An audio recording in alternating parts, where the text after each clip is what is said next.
ಏನೆಂಬುದರಿಗೆ ಪ್ರಭು. ಅಯ್ಯ, ಕದಂಬವನದಲ್ಲಿ ಓರ್ವಳು ಹೆಣ್ಣು ಉಯ್ಯಾಲೆಯಲ್ಲಿ ಕುಳಿತು ತೂಗುತ್ತಾ ಬಾಳುತ್ತಾ ಇದ್ದಾಳೆ ಎನ್ನುವಂತ ವಿಚಾರವನ್ನ ಹುಡುಗಿಯಲ್ಲಿ ಮದುವೆ ಆಗಬೇಕು ನಿಜ.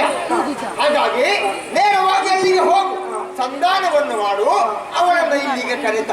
ಬರೀ ಮಾತು ಎನ್ನುವ ಹಾಗೆ ಆಲೋಚಿಸಬೇಡ. ನಿನಗೆ ಶುಭನ ಆಜ್ಞೆ ಇದು.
ನಾಡನ್ನು ತೊರೆದೆ ಕಾಡನ್ನು ಸೇರಿದೆ ಬಹುದೂರ ಬಂದೆ.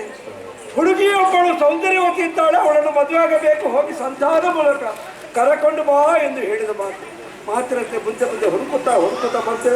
ಕತ್ತಳೆ ಆವರಿಸುವ ಪ್ರದೇಶ, ನಿಬಿಡವಾಗಿ ಬೆಳೆದಿರುವಂತಹ ಮರಗಳು, ರೆಂಬೆಗಳು ಆ ಕಡೆಗಳು ಹರಡಿಕೊಂಡಿದೆ.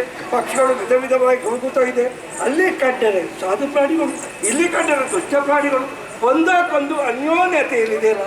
ಇಲ್ಲಿಯ ಮಹಿಮೆಯೋ ಏನೋ ಹೇಳುವುದಕ್ಕೆ ಅಸಾಧ್ಯ. ಹುಡುಗಿಯೂ ಒಬ್ಬಳಿದ್ದಾಳೆ ಎಂದು ಹೇಳಿದ ಮಾತು.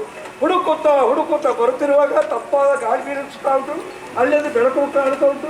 ಸುತ್ತ ಬರುತ್ತಿರುವಾಗ ಒಬ್ಬಳಾಕೆ ಸೌಂದರ್ಯವತಿ ಬಂಗಾರದ ಉಯ್ಯಾಲಿ ಕುಳಿತುಕೊಂಡು ತನ್ನ ಕೈಯಲ್ಲಿರುವಂಥ ವೀಣೆಯನ್ನು ನೀಡುತ್ತ ತಾಳಲಯಬದ್ಧವಾಗಿ ಹಾಡುತ್ತ ಓರೆ ನೋಟವ ಬೀರುತ್ತ ತಿರುನಗೆಯ ಸೂಸುತ್ತ ತನ್ನನ್ನೇ ತಾನು ಮರೆತು ಕುಳಿತುಕೊಂಡಿದ್ದಳು ಯೌವನವತಿ. ಇವಳಿಗೆ ಭಯ ಬರುವುದಿಲ್ವೇ? ಏನು ಹೇಳುವುದಕ್ಕೆ ಅಸಾಧ್ಯ. ಯಾಕೆ ಬಂದು ಕೊಡ್ತಾಳೋ ಹೇಳುವುದಕ್ಕೆ ಅಸಾಧ್ಯವಾಗಿ ಹೋಗಿದೆ. ತುಂಬಾಸುರ ಬಯಸಿದ್ದು ಇವಳಲ್ಲಿ ಏಕೆ ಬಯಸಿದ್ರು ಹೇಳುವುದಕ್ಕೆ ಅಸಾಧ್ಯ. ಈ ತರುಣಿ ನಮ್ಮ ದೊರೆಯಾಗಿರುವ ತುಂಬಾಸುರ ಕೈಗೆ ಸಿಗುವುದಕ್ಕುಂಟೆ, ಸಿಕ್ಕಿದರೂ ದಕ್ಕುವಳೆ ಎಂದು ದಕ್ಕಳಾರಳು. ಇವಳ ಮೇಲೆ ಆಶಿಸಿದರೆ ನಮ್ಮ ಕುಲವೇ ನಾಶವಾಗ್ತದೆ ಎಂದು ಹೇಳಿದರೂ ಹೆಚ್ಚಾಗಲಾರದು. ನಾನು ತನ್ನೊಳಗೆ ಏಕೆ ತರ್ಕಿಸುವುದು? ನಾನು ಬಂದ ಕಾರ್ಯವೇನು ಅದನ್ನು ಸಕಲೇಶ್ವರ